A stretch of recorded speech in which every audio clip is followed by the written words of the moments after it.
a lot of preseason top 25 lists out there, and people love Clemson this year.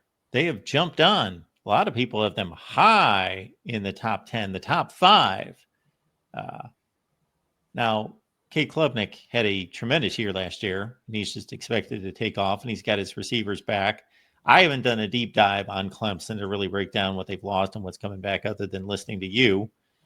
Do you think that's justified? Why do you think people are so high on Clemson? I think a big part of it is how much they actually have returning. You kind of touched on it there.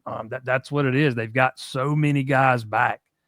The retention rate that they were able to, accomplish after the season was kind of unheard of in this era. They pretty much kept everybody they wanted to keep intact.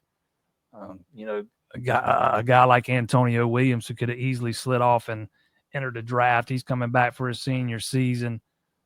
You get those 2 wide receivers in Wesco and TJ Moore back. You add a guy via the portal and Tristan Smith, the legitimate big body threat on the outside, 6'5" guy. And you also get Tyler Brown back, who missed all of last season, kind of become the forgotten man in that wide receiver room. You also get 4 of your 5 starting offensive linemen back. The only one you got to replace is left guard Marcus Tate.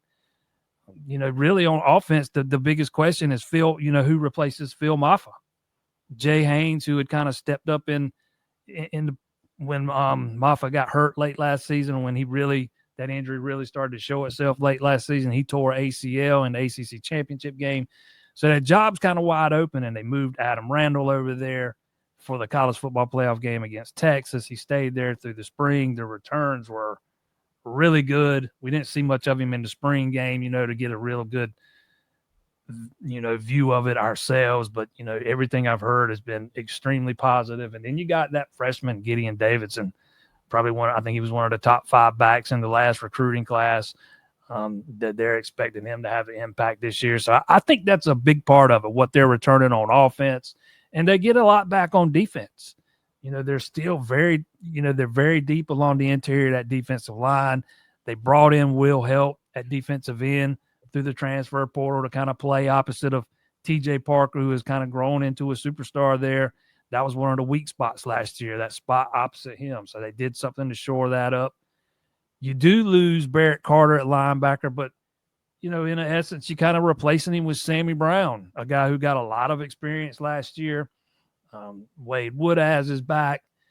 You got a lot of those guys in that secondary back.